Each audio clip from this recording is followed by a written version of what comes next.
નમસ્કાર મિત્રો, આજના લેક્ચરમાં આપણે એક ખૂબ જ મહત્વનો એવો વિભાગ આપણે લેવા માંગીએ છીએ. ટોપિક છે આપણો સાપેક્ષ વેગ અને સાપેક્ષ સ્થાનાંતર. સાપેક્ષ સ્થાનાંતર. આપણે સ્થાનાંતર અને વેગ વિશે થોડું જાણીએ છીએ. સ્થાનાંતર ઉપરથી વેગ મળે. બંને સદિશ રાશિઓ છે, બંનેની દિશા દર્શાવવી પડે અને એકમ કહેવા જઈએ તો સ્થાનાંતરનો એકમ મીટર અને વેગનો એકમ મીટર પ્રતિ સેકન્ડ. પણ શબ્દ બંનેમાં કોમન શબ્દ સાપેક્ષ શબ્દ દેખાય છે. મિત્રો, સાપેક્ષ કોને કહેશું? દાખલા તરીકે સાપેક્ષતાની વાત કરવી હોય તો એકલા પદાર્થ વચ્ચે સાપેક્ષતાની વાત ના થાય. બે પદાર્થો જોઈએ. એક પદાર્થની સાપેક્ષમાં આપણે ગતિની વ્યાખ્યા પણ એ પ્રમાણે જ આપી હતી. શું કીધું હતું આપણે? એક પદાર્થ બીજા પદાર્થની સાપેક્ષમાં સમય સાથે પોતાનું સ્થાન બદલે. સમય સાપેક્ષે પોતાનું સ્થાન બદલે. સમય સાથે પોતાનું સ્થાન બદલે તો તે પદાર્થ બીજા પદાર્થની સાપેક્ષમાં ગતિમાં છે એમ કહેવાય. એટલે ગતિની વ્યાખ્યા આપવી હોય તો આપણે સાપેક્ષતાનો શબ્દ બે વાર ઉમેર્યો હતો. એટલે આપણે નામ આપી દઉં કે ગતિ એ સાપેક્ષ ખ્યાલ છે અને ગતિ એટલે વેગ. તો આપણે સાપેક્ષ કોને કહેશું? બે પદાર્થો. ધારો મારા બંને હથેળીઓ જે છે એ બંને હથેળીઓને એક પદાર્થ તરીકે લઈએ, ધારો વેહિકલ લઈએ. એક જ દિશામાં બંને આમ રોડ ઉપર જતી હોય અને બંને આમ સામસામે એકબીજાને સામસામે સમાન વેગથી જતી હોય તો બંનેમાં કોઈ સાપેક્ષતા નથી. પણ એક વેહિકલ ધીમું છે અને બીજું વેહિકલ પોતાની સ્પીડ વધારે છે તો આ સાપેક્ષતાની વાત થઈ. શું કહીશું? આની સાપેક્ષમાં આ પદાર્થ આ વેહિકલનો વેગ વધુ છે. સાપેક્ષતા એક પદાર્થ સ્થિર હોય, બીજો પદાર્થ ગતિ કરતો હોય, અથવા તો એક જ દિશામાં બે પદાર્થો ગતિ કરતા હોય તો એમાં એક પદાર્થનો વેગ ઓછો હોય અને બીજા પદાર્થનો વેગ વધુ હોય તો ત્યાં સાપેક્ષતા આવે. સાપેક્ષતા અથવા તો બે પદાર્થો પરસ્પર વિરુદ્ધ દિશામાં તમારે સામે આમ ગતિ કરતા દેખાય તો બંને સાપેક્ષ ગતિ કરે છે એમ કહેવાય. મિત્રો, તો આ સાપેક્ષતાની વાત કરીએ. સાપેક્ષતાની વાત કરતા પહેલા આપણે એના જે સાપેક્ષ સ્થાનાંતરની છે એની પણ જોડે જોડે વાત કરતા જઈએ. દાખલા તરીકે હું એક આકૃતિ દ્વારા અહીં રજૂ કરું છું. ધારો કે આ ઉગમ બિંદુ મેં અહીંયા આ એક્સ અક્ષ લીધી છે, અહીંયા ઉગમ બિંદુ છે અને વાય અક્ષ છે. મિત્રો, બે પદાર્થો. ધારો કે પદાર્થ અહીંયા કહી દઉં એ કેટલા વેગથી જાય છે તો va. એ પદાર્થનો વેગ va છે, બી પદાર્થનો વેગ એ vb છે. આ પદાર્થો આમ આગળ ગતિ કરે છે દરમિયાન અહીંયાથી એનું અંતર લઈ લઈએ. આ ઉગમ બિંદુ છે. ધારો કે આ અંતર x વડે બતાવો, x અક્ષમાં છે એટલે, અને કયા પદાર્થનું છે? એ પદાર્થનું બતાવો. કયા સ્થાન માટે? ઉગમ બિંદુ અથવા તો 0 સમય માટે આપણે વાત કરીએ છીએ. તો એ અંતર શું થશે? x એ 0. અહીંયા બતાવો આ થશે x b 0. બી પદાર્થ ઉગમ બિંદુ O થી સ્થાનાંતર કેટલું?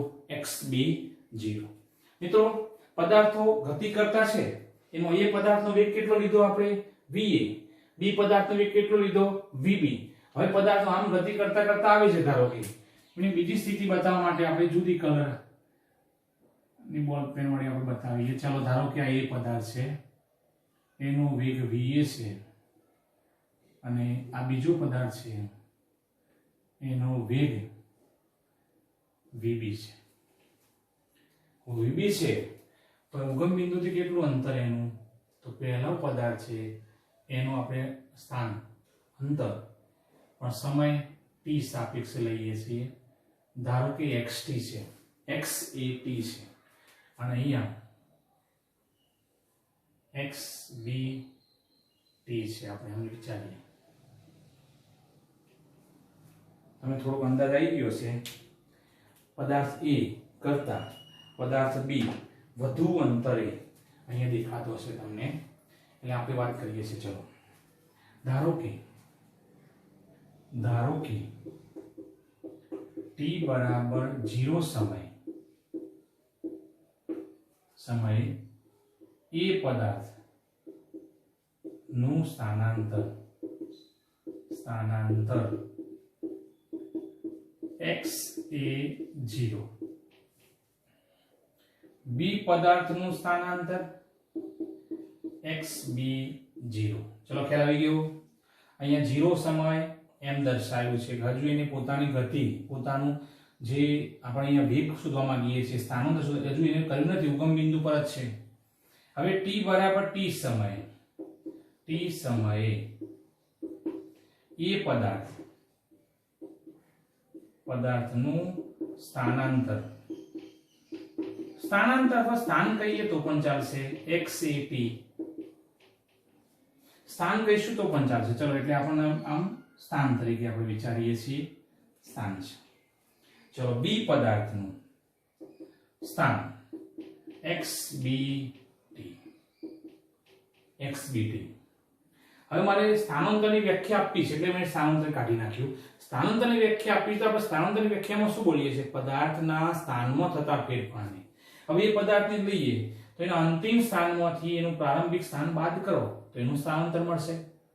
અહીંયા બી પદાર્થ માટે કહીશું એના અંતિમ સ્થાનમાંથી પ્રારંભિક સ્થાન બાદ કરો તો એ પણ આપણને અંતર સ્થાનાંતર મળશે. તથા એ પદાર્થનો વેગ બરાબર va અને બી પદાર્થનો વેગ એટલે vb છે. vb આપણને ખબર નથી va મોટો છે કે vb મોટો, હાલ આપણને વેગ વિશે ખ્યાલ જ નથી. હા, એમના સંકેતો આપણે લઈ લીધા એટલે આપણે એમના મૂલ્યો આકૃતિ પરથી આ પ્રમાણે આપણને મળે.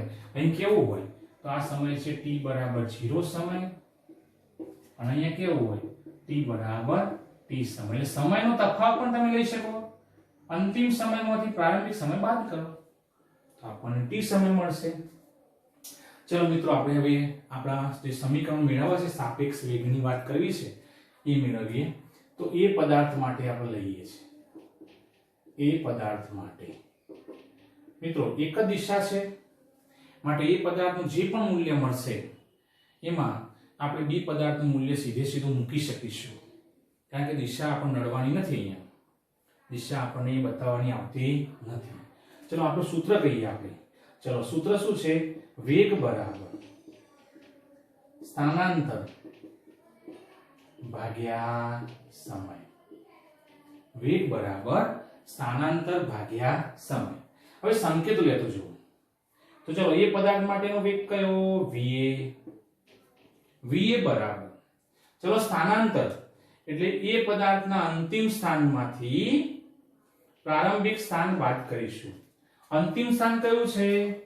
અંતિમ સ્થાન xat માઈનસ પ્રારંભિક સ્થાન કયું છે? xa0 ભાગ્યા જો અંતિમ સ્થાન t સમયે પ્રારંભિક સ્થાન તો આપણને ઉગમ બિંદુ એટલે 0 સમયે અને અહીંયા શું થશે? t minus 0. અંતિમ સમયમાંથી પ્રારંભિક સમય બાદ કર્યો. ચલો va બરાબર xat માઈનસ xa0 ભાગ્યા t. તો xat માઈનસ xa0 બરાબર t ક્યાં જશે? આપણે સૂત્રનો કરતા અંશને બનાવ્યો છે તો t ગુણાકારમાં જશે vat. ચલો xat બરાબર કહું તો શું આવશે? તો કે xa0 પેલી બાજુ મોકલો તો xa0 પ્લસ vat. ખ્યાલ આવી ગયો મિત્રો?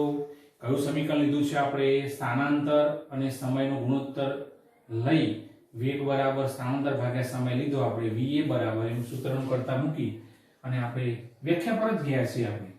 ચલો એ પ્રમાણે બી પદાર્થ માટે કહું તો સીધું મૂકી શકાય. જ્યાં a છે ત્યાં શું મૂકવાનું? b.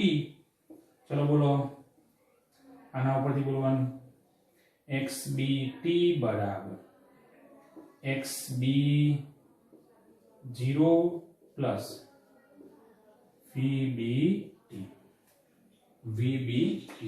મિત્રો જો લખતા રહેજો, સ્ક્રીનશોટ લઈ લો અને એ પ્રમાણે આપણે તૈયારી આપણે જોડે જોડે કરતા જઈશું મિત્રો. તો આપણી પાસે બે સમીકરણ આવ્યા અને બંને સમીકરણને આપણે હવે આકૃતિ કાઢી નાખું છું. અહીંયા લખીએ છીએ આપણે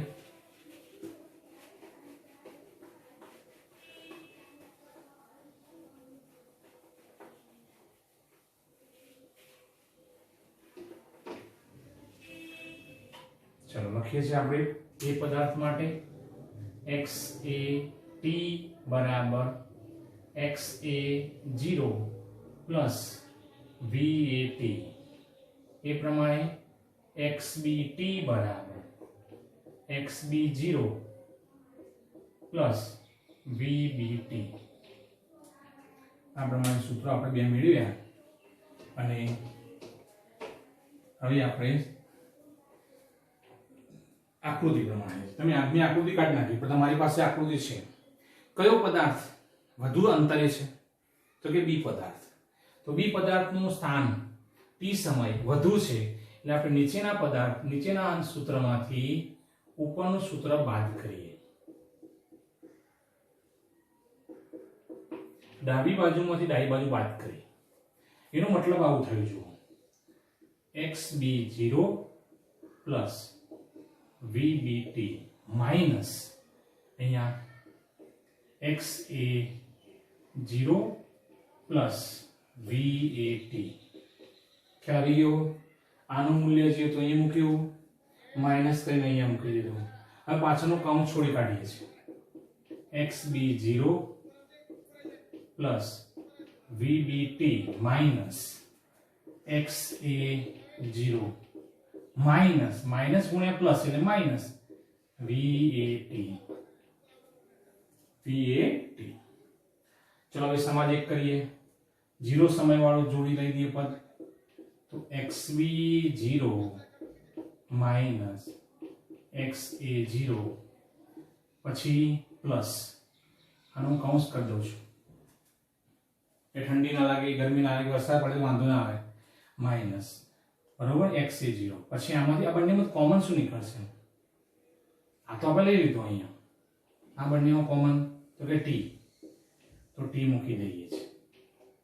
વધ્યું શું? VB minus VA. આને કહીશું આપણે સાપેક્ષ સ્થાનાંતર. સાપેક્ષ સ્થાનાંતર જેને સાપેક્ષ સ્થાનાંતરનું સૂત્ર કહે છે. કોનું વધારે મૂલ્ય દર્શાવે? b નું. તો a ની સાપેક્ષે b નું સ્થાન એટલે કે આપણા માટે સાપેક્ષ સ્થાનાંતર દર્શાવે છે સૂત્ર. એકવાર બોલી જાઓ. XBT માઇનસ XAT બરાબર XB0 minus XA0 plus VB minus VA into t. મિત્રો હવે આને ઓળખીએ આપણે VB. ચલો એ પદાર્થનો વેગ આપણી પાસે a નો વેગ શું છે? VA. b નો વેગ શું છે? VB.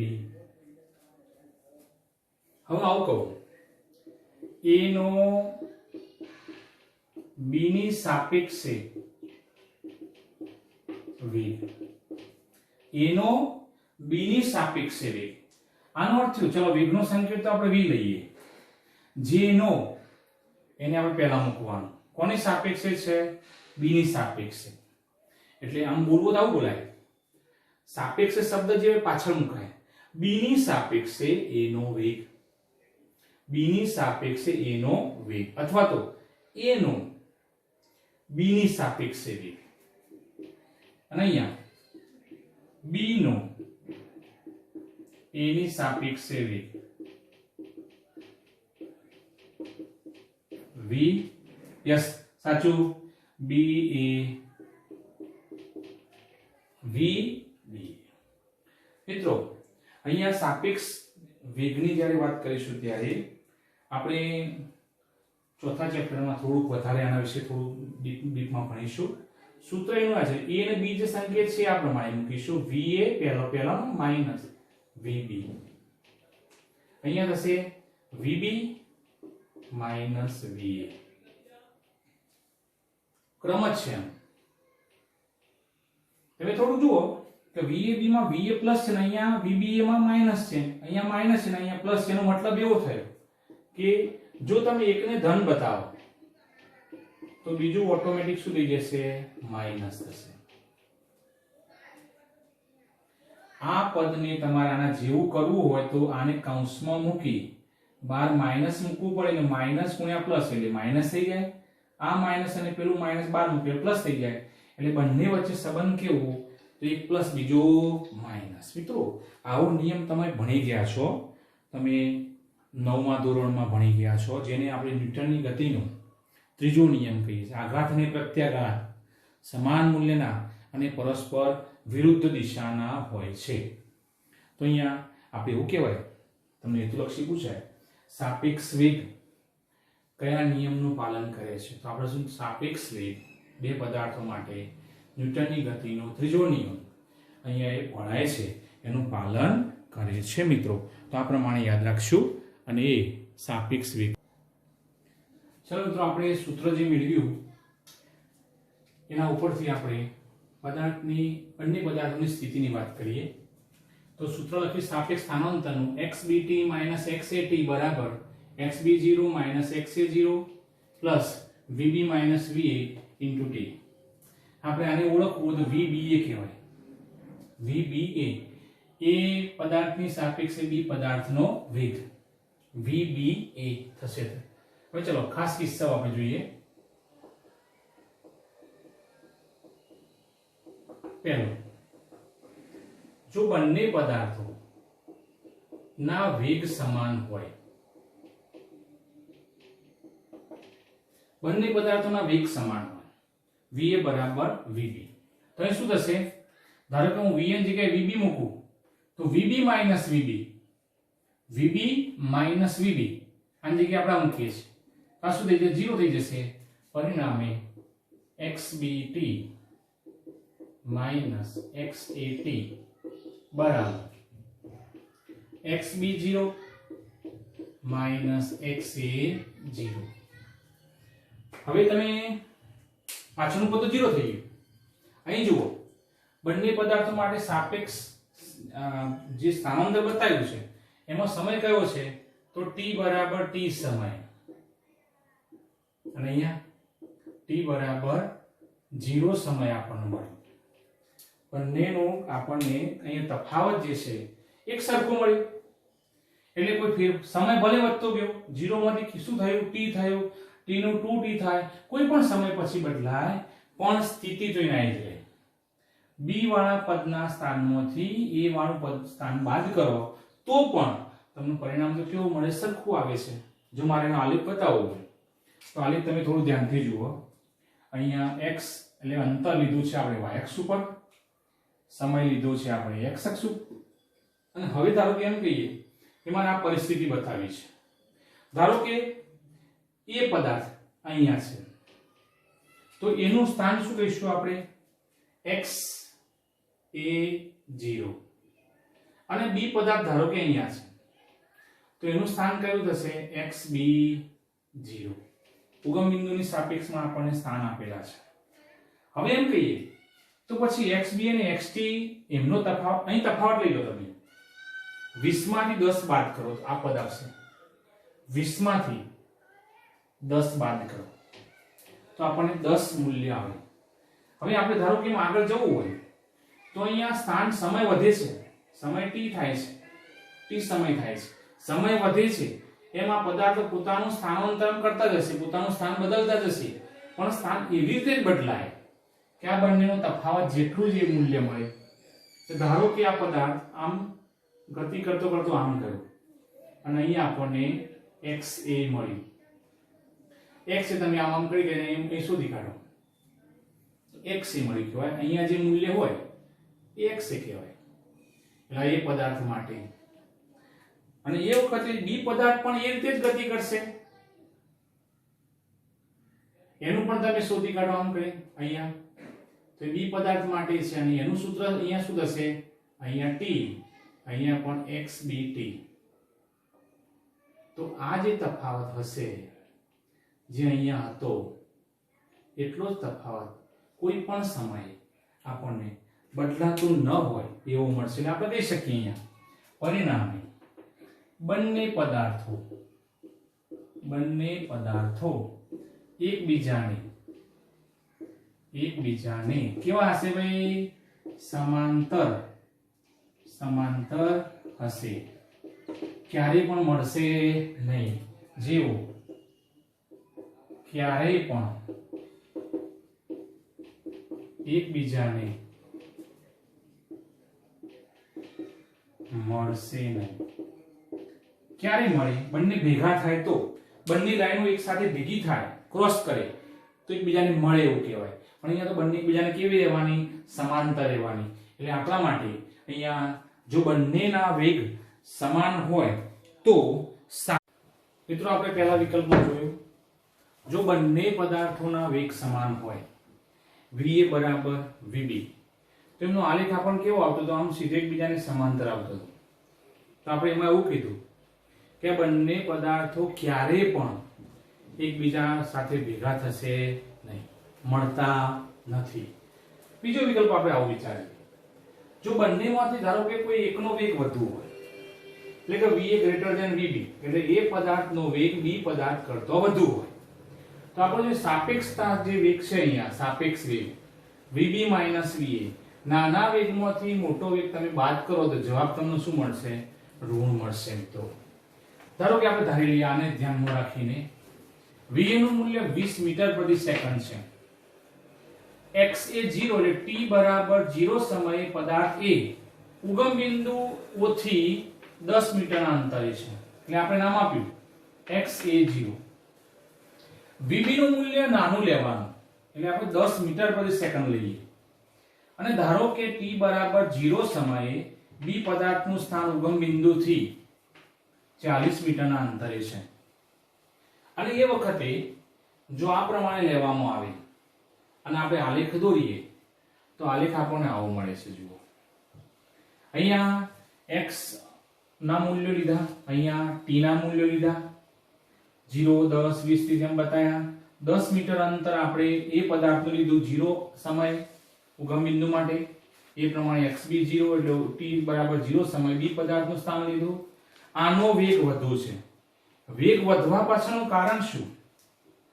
અરે વેગ બરાબર શું કહીશું આપણે? અંતર ભાગ્યા સમય. હવે વેગ વધુ હોય તો અંતર એનું કેવું હોય? વધુ હોય.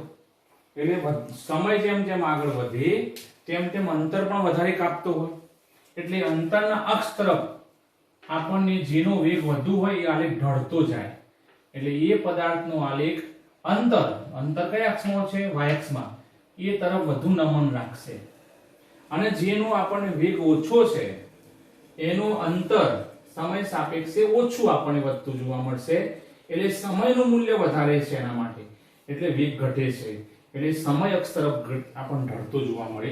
બંને આલેખો એ પદાર્થ અને B પદાર્થ P બિંદુએ ભેગા થાય છે અને P બિંદુ નીચે ઉતારતો સમય કેટલો મળે છે? t બરાબર 3 લઈએ તો બંને પદાર્થો t બરાબર 3 સેકન્ડ સમયે ભેગા થશે અથવા તો એકબીજાને ઓવરટેક કરશે અથવા તો ક્રોસ કરશે એવું થાય આપણા માટે. ચલો સૂત્ર આપણે જોઈએ x a t બરાબર શોધી કાઢીએ x a 0 plus v a t એ પ્રમાણે x b t બરાબર x b 0 plus v b t. ચલો મિત્રો અહીં કિંમત મૂકી x a 0 એટલે 10 પ્લસ va કેટલું છે 20 અને ગુણ્યા t એટલે કેટલા 3. ચલો બરાબર 10 વત્તા 60 70 મીટર. અહીંયા જોઈએ ચલો xb 40 પ્લસ વીબી 10 અને સમય t બરાબર 3 40 વત્તા 30 બરાબર 70 મીટર 3 સમયે સેકન્ડે t બરાબર 3 સેકન્ડે બંને પદાર્થો એક સરખું અંતર મેળવે છે. એનો મતલબ એવો કે બંને પદાર્થો જ્યારે અહીંયા p બિંદુએ ભેગા થશે ત્યારે સમય કેટલો થશે 3 અને અંતર કેટલું કપાશે એક સરખું 70 મીટર. અને એ વખતે આપણે શું લખી શકીએ xb minus x a t બરાબર 0 અને એ બરાબર આપણે મૂકીએ તો xb t બરાબર x a t. ચલો તો આપણે આને મિત્રો હવે આપણે એવો ત્રીજો વિકલ્પ લઈએ. એમાં a નું મૂલ્ય b કરતા મોટું જ છે, b એ ગ્રેટર ધેન bb છે, પણ એમાં ખાસ બંને પદાર્થો પરસ્પર વિરુદ્ધ દિશામાં ગતિ કરે, વેગ ધારણ કરે છે. એકનું મૂલ્ય ધન દિશામાં લઈએ, બીજાનું મૂલ્ય ઋણ દિશામાં લઈએ, બાકી આગળના મૂલ્ય એમને રાખીએ આપણે. x0 10 metre, xb0 40 metre. મિત્રો અહીંયા આપણને આ પ્રમાણે મળે છે. જો આપણને x વિરુદ્ધ p નો આલેખ આપણે લીધો તો એ આપણને આ પ્રમાણે x અક્ષનું x નું મૂલ્ય આપણે y અક્ષ પર 10 20 30 40 અહીંયા આપણને મળ્યું 10 મીટર, જે આપણને x એ 0 નું મૂલ્ય ગણાય અને અહીંયા થશે xb0. પરિણામે આનો વેગ એ પદાર્થનો વેગ વધુ હોવાથી એનો જે નમન છે એ અંતર તરફ વધુ હોય. મેં હમણાં જ વાત કરી વેગ બરાબર અંતર ભાગ્યા સમય. ઓછા સમયમાં અંતર વધુ કાપે તો જ વેગ વધુ મળે. ઓછા સમયમાં એટલે સમય બહુ ઓછો હોય એ પોતે અંતર વધારે મેળવે એટલે અંતરના અક્ષ તરફ y અક્ષ તરફ વધારે નમન રાખે. જ્યારે bb નું મૂલ્ય એ નાનું છે, ઋણમાં છે, ઋણમાં હોય એટલે નીચે આવશે, આપણને ઘટતો આલેખ આવશે. x વિરુદ્ધ t નો તમે આલેખ ઢાળ દોરો તે ઘટતો આવશે, તો એનો આલેખ આપણને નીચે આમ નમન ધરાવતો નીચે ઘટતો આલેખ મળશે. એની પાછળનું કારણ શું? તો એની પાછળનું કારણ કે વધુ સમયમાં સમય વધુ લેશે, વધુ સમયમાં ઓછું અંતર કાપે છે અને પરિણામે વેગ કેવો મળે છે? ઓછો મળે છે. બંને આલેખો એ પદાર્થ અને b પદાર્થ p બિંદુએ ભેગા થાય છે. હું p બિંદુનું મૂલ્ય નીચે ઉતારું તો મને કેટલું મળશે? 1 સેકન્ડ. લખીએ આપણે. જો આ પ્રમાણની વાત લઈએ તો t બરાબર 1 સેકન્ડ આગળ બંને પદાર્થો એકબીજાને ક્રોસ કરશે અથવા ભેગા થશે અથવા ઓવરટેક કરશે. અને આ વખતે આપણે જો સાપેક્ષ વેગ શોધીએ vb એ શોધવું vb માઈનસ va અને vab શોધવું va માઈનસ vb. તો બંનેના મૂલ્યો આપણને પરસ્પર વિરુદ્ધ દિશાના મળશે એટલે ન્યૂટનની ગતિનો ત્રીજો નિયમ અહીં પડાતો જોવા મળશે. ચલો vb નું મૂલ્ય કેટલું છે? -10 માઈનસ અહીંયા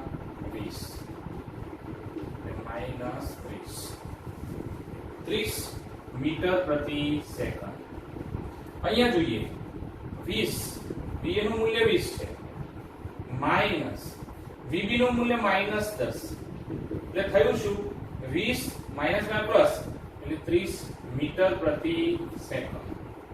એટલે આપણને આવું થયું એકનું મૂલ્ય આપણને ધન મળ્યું તો બીજાનું મૂલ્ય શું મળ્યું આપણને? ન્યૂટનની ગતિનો ત્રીજો નિયમ